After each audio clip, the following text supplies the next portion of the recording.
Marcus did everything right for 10 years, saved every month, never missed a contribution, lived below his means, drove the same car from 2009, meal prepped on Sundays, said no to things that hurt to say no to.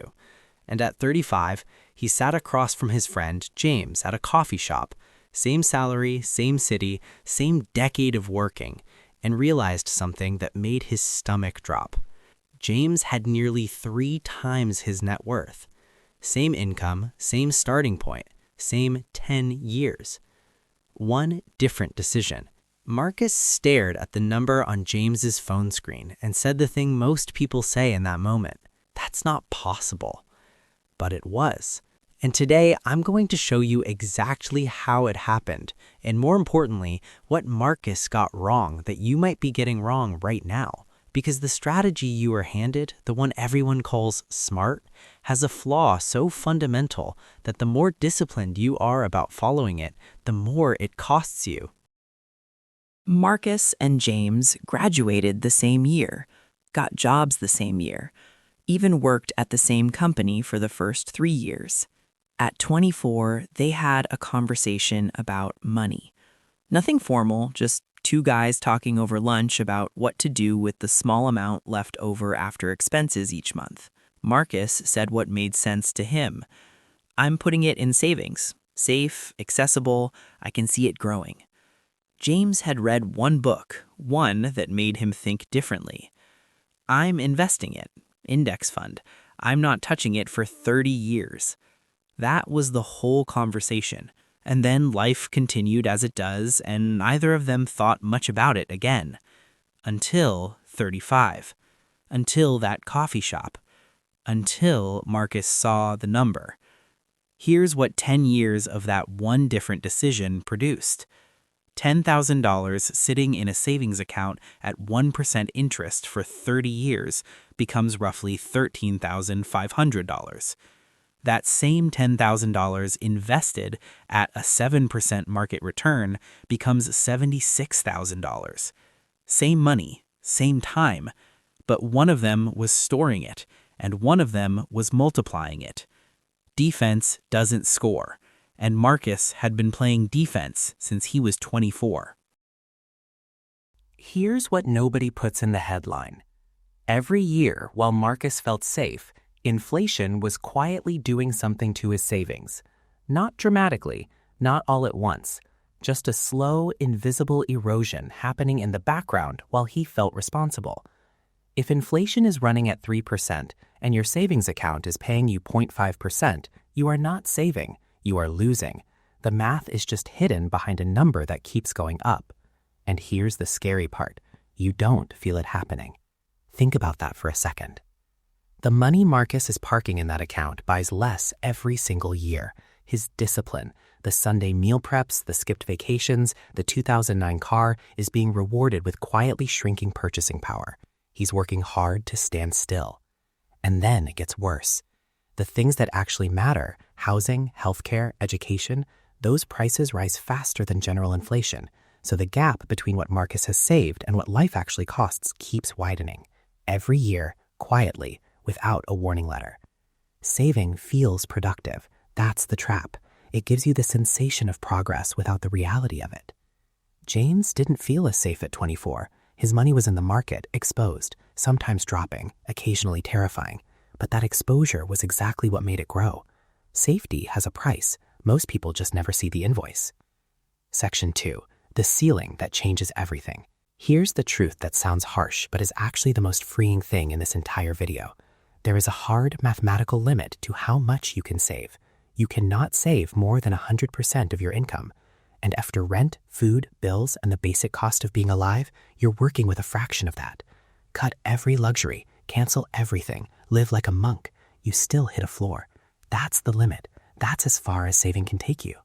Marcus hit that floor at 27. He'd optimized everything he could. Nothing left to cut. Eating at home 5 nights a week. Same rotation of clothes for 3 years. The 2009 car with 90,000 miles.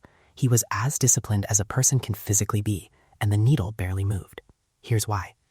Saving has a ceiling. Earning has none. A skill can be monetized more than once. A business can grow beyond your hours.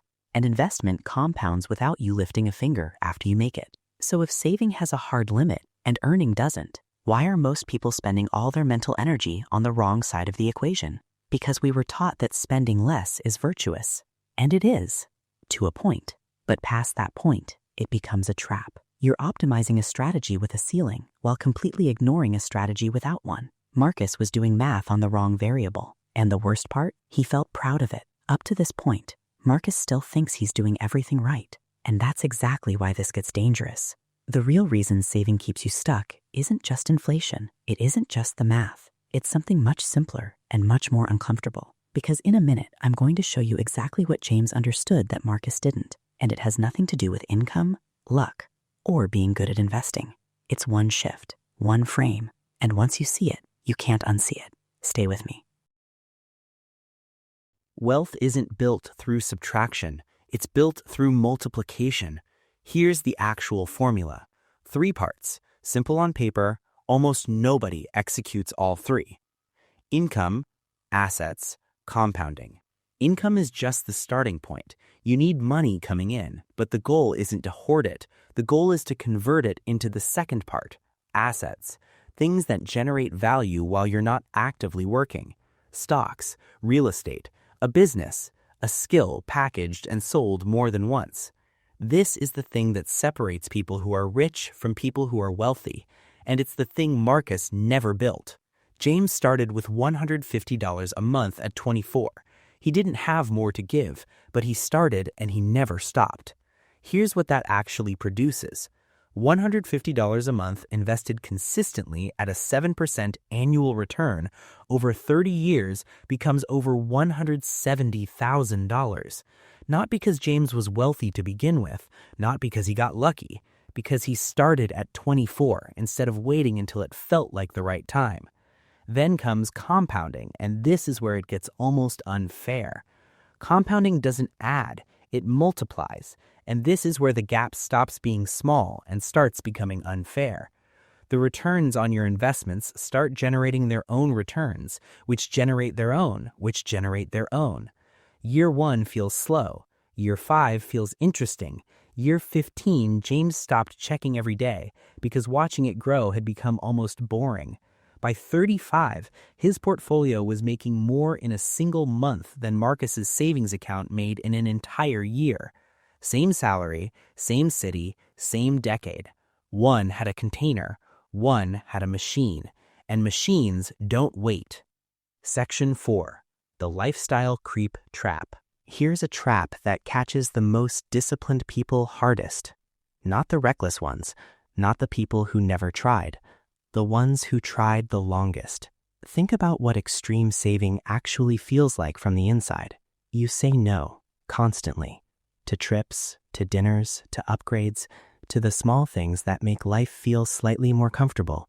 You drive the old car, you wear the same rotation, you meal prep on Sundays while your friends are out spending money you've decided you don't have. And it works, in the sense that the number grows. Slowly, but it grows. Then the raise comes. And something in you, something that has been holding tight for 2 or 3 years, finally unclenches. Because the raise feels like a rival, like the sacrifice paid off, like the finish line just appeared. So you upgrade the apartment. Nothing extravagant, just somewhere that doesn't feel temporary. You replace the car that's been breaking down twice a year. You start saying yes to dinners again, because honestly, you've earned it. You tell yourself you'll still save, just from a better baseline now. Within 8 months, the savings rate is almost identical to before the raise. The lifestyle absorbed the income before you even noticed it moving. And here's what makes this trap so dangerous. It doesn't feel like failure. It feels like reward. It feels like you finally stopped punishing yourself for something that wasn't even a crime. But the math doesn't care how it feels. Wealth isn't about how much you earn. It's about the permanent gap between what you earn and what you spend. And that gap can stay completely identical or quietly shrink while your income grows. If every raise becomes a new permission slip to finally live, that's the treadmill nobody talks about. You run faster. The ground moves with you. You stay in the same place, just more tired and better dressed. Here's what breaks the loop. Decide what enough looks like before the raise arrives. Not after. Not in the moment when the extra money hits your account and suddenly feels available and earned and yours to finally enjoy. Before. Write the number down, the lifestyle that would genuinely feel sufficient. Not the minimum you can survive, but the life you'd actually be content living. Commit to it. Then when income grows, and it will, everything above that number gets deployed before it touches your daily life. Automate it. Move it before you see it, before it feels available, before it starts looking like permission. Because the most expensive thing a disciplined person can do is finally decide they've been disciplined long enough. Most people use these two words like they mean the same thing. Rich, wealthy. They are not even close. Being rich means high income, large balance. It looks impressive from the outside, but it is fundamentally fragile because it requires you to maintain it, your time, your labor, your presence every single Monday morning without exception. Stop showing up, the money stops. That is not freedom. That is just a better paying version of the same trap. Being wealthy is something else entirely. Wealthy means owning things that generate income whether you show up or not. Stocks that pay dividends, property that collects rent, a business that runs without your daily involvement, income that moves on a Tuesday night while you are watching TV and not thinking about money at all. That independence, quiet, unglamorous, completely unsexy, is the actual definition of wealth. Not the car, not the apartment, not the number that sounds impressive at dinner. Freedom from the permanent requirement to always be working. Here is the distinction that should change how you see every financial decision you make from this point forward. Savings make you less broke. Assets make you wealthy. Those are not the same destination. One is a shelter, the other is a machine. A shelter protects you from the storm. A machine runs while you sleep, building something you will wake up to find slightly larger than when you left it. The shift from storing money to deploying it, that is the real decision. Not the budgeting app, not the expense tracker, not the subscription you cancel this weekend. Those things are preparation. The decision is what you do with what's left after the preparation is done, and most people never make it. They prepare forever. They optimize the shelter endlessly, and the machine never gets built. Here is a number most people never think about. Not what your savings earned, what it cost you to save instead of invest. Every month that money sits in a savings account earning almost nothing, it is not just sitting still. It is costing you the growth it could have been generating. That cost has a name, opportunity cost. And it is invisible, which is exactly why it is so dangerous. Here's what it actually looks like in real numbers. $500 a month in a savings account at 1% over 20 years becomes roughly $132,000. The same $500 a month invested at 7% over the same 20 years becomes $260,000. That is not a small difference you can ignore. That is $128,000, created by nothing except where the money lived, not by working harder, not by earning more, not by making a single sacrifice beyond the one decision of where to put it. You did not lose that $128,000 by spending irresponsibly. You lost it by keeping money somewhere that could not grow. And here's what makes this particularly uncomfortable. That loss never shows up anywhere. There is no notification, no statement, no moment where someone tells you what you missed. It just quietly does not exist. The account grows, slowly, and you feel responsible. And the $128,000 that could have been there simply never arrives. Invisible loss is the most expensive kind, because you never feel the pain that would make you change. None of this means stop saving. Saving is not the enemy. Over-reliance on saving as your entire strategy is. 4 steps. Simple. No finance degree required. Step 1. Fund the safety net. 3 to 6 months of actual expenses. Separate account. Not touched, not counted toward anything else. Once it exists, its job is done. Most people build the floor and call it a strategy. It is not a strategy. It is just the beginning of one. Step 2. Eliminate high-interest debt. This is the step most financial content skips, and it is the one that matters most for most people watching this. If you are carrying credit card debt at 18 or 20% interest, you cannot out-invest that rate. A 7% market return does not beat a 20% debt cost. The math is simple and brutal. High-interest debt is the only investment with a guaranteed negative return. Kill it before you invest a single dollar beyond your safety net. Once it is gone forever if you treat it that way. Step 3. Deploy everything beyond the safety net. Index funds, consistent monthly contributions. Pick a broad market fund through your country's most accessible investment account. Automate a fixed amount monthly. Do not touch it. Start with whatever you have. The amount matters less than consistency. Consistency matters less than simply starting. The right moment does not exist. The market will always feel uncertain. Life will always have a reason to wait. The people who build wealth do not wait for certainty.